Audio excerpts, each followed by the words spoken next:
नमस्कार स्टूडेंट, एक बार फिर से आप सभी का स्वागत करते हैं आपके अपने इस चैनल पर। और आज के इस वीडियो में हम सीखने वाले हैं किसी एक समान वैद्युत क्षेत्र में आवेशित कण की जो गतिज ऊर्जा होती है वो क्या होती है और उसका जो वेग होता होगा वो क्या होता है। ठीक, इसी टॉपिक को दूसरे हिसाब से हम लोग समझते हैं क्या चीज़, अगर क्यों कूलाम का कोई आवेश है और उसे क्या कर दिया जाए, त्वरित कर दिया जाए किसी विभवांतर को आरोपित करके। ठीक है, दो तरीके से हम इस टॉपिक को समझते हैं और इस पर न्यूमेरिकल भी हम लोग पाते हैं एक्सरसाइज में सॉल्व करने के लिए। ठीक है, तो चलिए देखते हैं किस प्रकार से ये टॉपिक है। हम बात करेंगे किसका, एक समान वैद्युत क्षेत्र में आवेशित कण की गति के लिए क्या है। सबसे पहले हमने सपोज कर लिया जो आवेशित कण है उसका द्रव्यमान कितना स्मॉल है, उसका जो आवेश है वो कितना है, क्यू कूलाम का है, और उसको क्या कर दिया कि एक समान वैद्युत क्षेत्र कैपिटल ई में रख दिया गया, जिसके वजह से अगर एक समान वैद्युत क्षेत्र की हम बात करेंगे तो क्या करते हैं, एक दूसरे के पैरेलल यानी समांतर हम लाइन को खींच देते हैं, जिससे ये पता चलता है कि यहाँ क्या है, एक समान वैद्युत क्षेत्र है।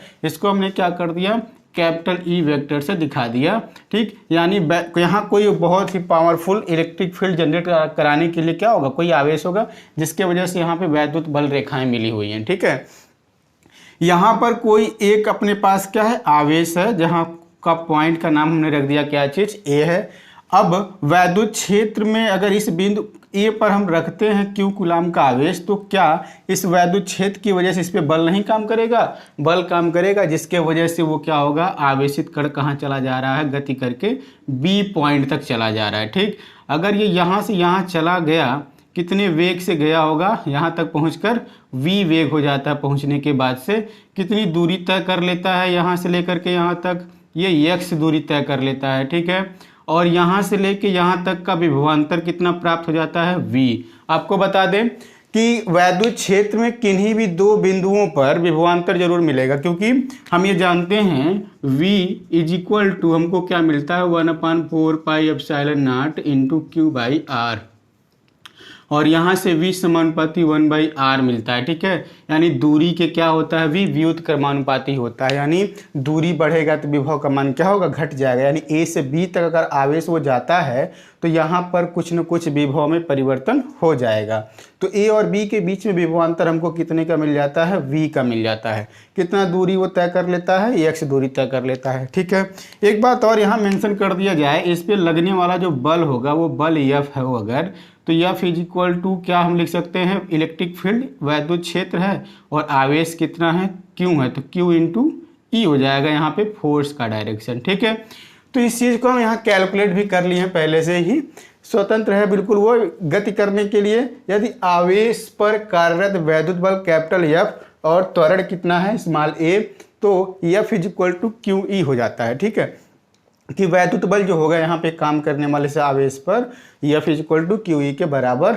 और हम एक चीज़ जानते हैं F इज इक्वल टू क्या होता है, एम ए होता है। अगर त्वरण A से वो जो आवेश A से B तक गति करके x दूरी तय कर लेता है तो उस केस में F is equal to M A भी लिखा जा सकता है। ठीक है ना, तो यहाँ से हम A इज इक्वल टू लिख पाएंगे क्या चीज़, A is equal to F by M. ठीक है, इसको हम क्या करते हैं, क्वेश्चन नंबर फर्स्ट बना लेते हैं। ठीक है, आगे इसकी क्या होगी, जरूरत पड़ेगी। हम यहाँ पे क्या कर लेंगे, मान लेंगे यदि आवेशित कण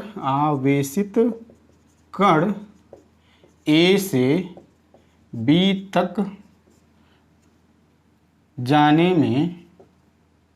जाने पर v वेग प्राप्त कर लेता है।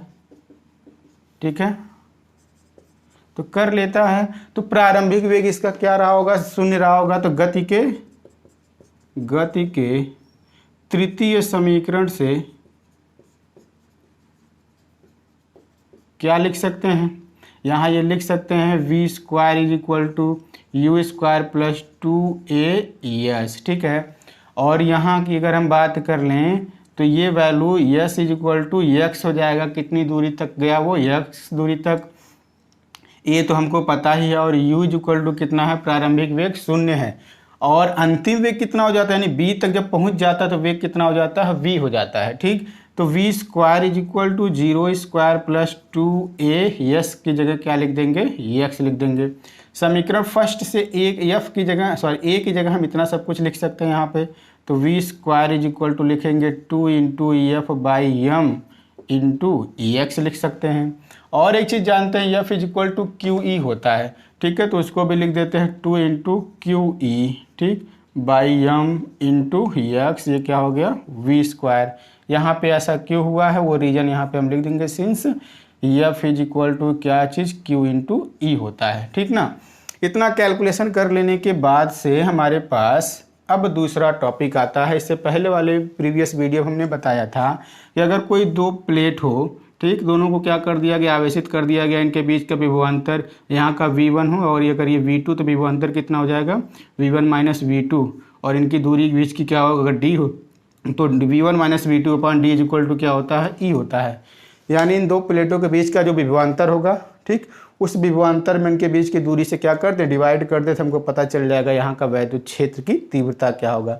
तो बिल्कुल यहाँ पे भी वही केस है। समझ लीजिए यहाँ एक प्लेट है, यहाँ भी एक प्लेट है, एक समान वैद्युत क्षेत्र है ही, तो आवेश यहाँ से यहाँ अगर जाता हो तो कितना दूरी की बात किया जा रहा है, यहाँ पे x दूरी की बात करें, यानी यहाँ d इज इक्वल टू क्या हो जाएगा, x हो जाएगा। v1 माइनस V2 की वैल्यू हमको पता है कितना है, कैपिटल V है, ठीक।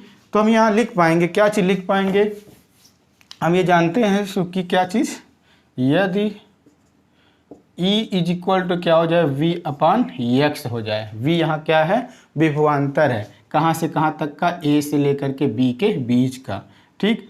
तो E is equal to V by X है, तो क्या E की जगह फिर इस वैल्यू को हम लिख नहीं सकते हैं, बिल्कुल लिख सकते हैं।